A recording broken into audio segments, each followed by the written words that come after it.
What is up, fellas and lady fellas? Welcome back to Just Nuts, guys. Tonight, it's like 1 a.m. When I am seeing this, at least, we've got new Sacred Beast cards from the Sacred Beast structure deck. We only had, how many cards have we had revealed so far for it? 3, 4? 4? I don't know. But we have 4 more cards today, which is pretty cool that they're actually getting that many new support cards. Gives me hope for the Charmer structure deck.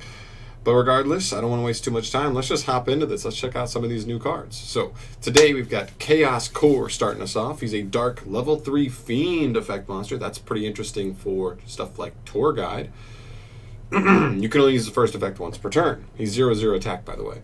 When this card is targeted by a card effect or for an opponent's monster's attack, you can send up to 1 each of Uriah, the Lord of Searing Flames, Hamon, Lord of Striking Thunder, and Raviel, Lord of Phantasms, from your hand or deck to the graveyard. And if you do, place 1 Phantasm counter on this card for each card sent to the graveyard by this way. And if you do, you take no battle damage for the rest of this turn.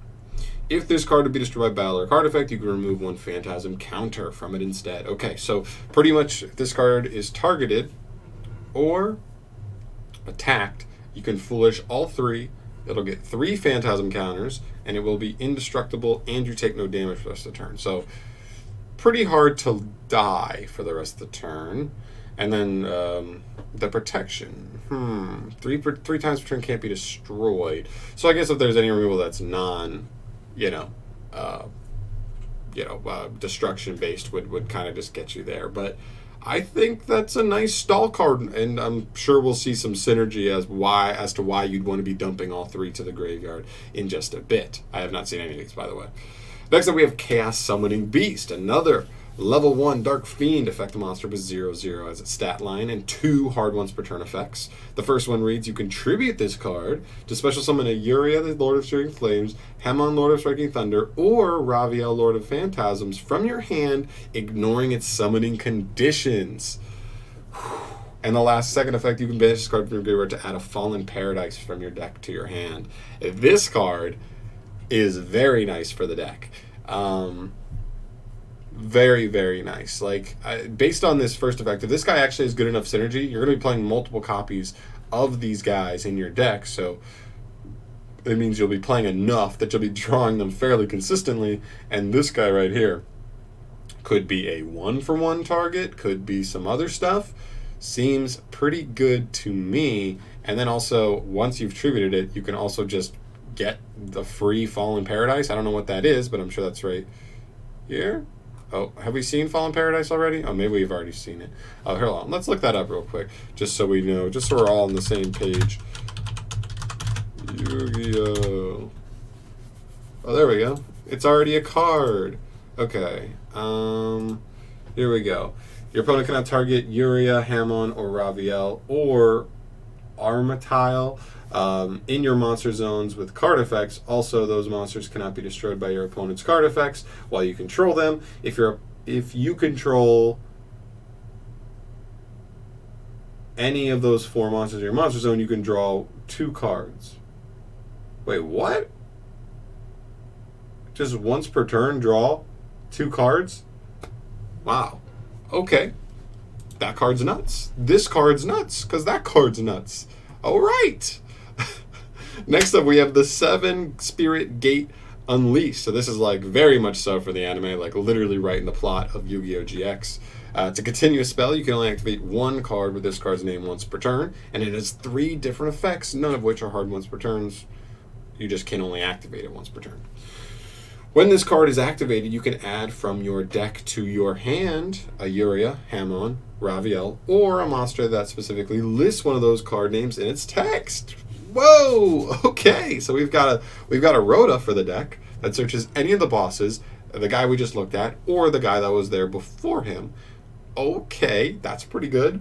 Second effect, once per turn, you can discard a card as cost. Special summon a Fiend monster with 0/0 from your graveyard. That's both of these guys and some of the monsters we've already seen for this archetype that support them.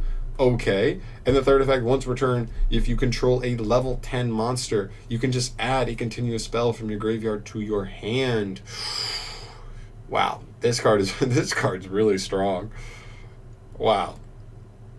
Is this deck like a thing after this? Wow. I'm actually like super blown away by this. These cards are like taking this to like from the first couple cards we saw, like I was not expecting much, but this is a really strong follow-up. Okay. And the fourth card we have Sacred Beast Awakening, a continuous trap.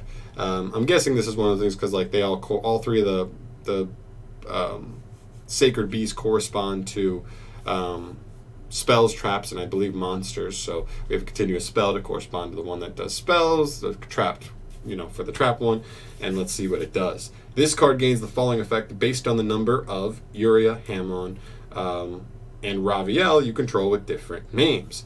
If you have just one, each time your opponent normal summons or special summons a monster or monsters, you gain life points equal to its attack.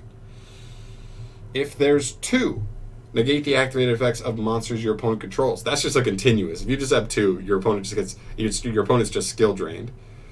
And three, monsters that would be sent to your opponent's graveyard are banished instead.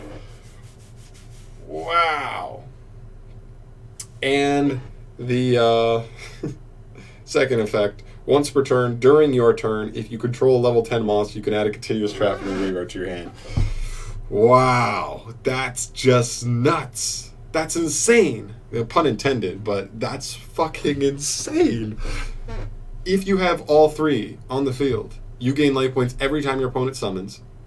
Your opponent's playing under skill drain, and your opponent's playing under Macrocosmos.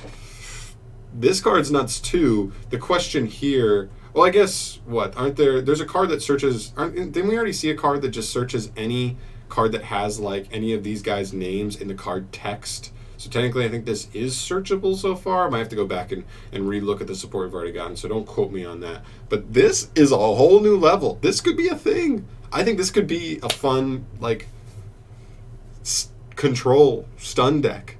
Because if they just get that set up, like, if you got all three of them set up and this guy, even just two, your opponent's playing under skill drain and they have to break through 2 beat sticks. Their life points are crazy high that you're going to have to whittle down. They have recursion. They've got protection, most likely. They've got a lot going on. Wow. Okay, so I'm going to leave it off here, guys. I want to hear what you guys think about this. If you know more about this archetype than I do, which you probably do, because I honestly just don't know much. I'm just a guy reading off these effects, but definitely give me your thoughts. If you think you're more knowledgeable on this than me, or have any kind of knowledge about it that I'm not thinking of out the gate here on applications for some of these effects or anything, because this is really a huge buff. I'm actually kind of curious about this now after this wave of support. So let me know your thoughts down below. As always, subscribe to the channel if you have not yet, and I will see everybody in the next video. Peace.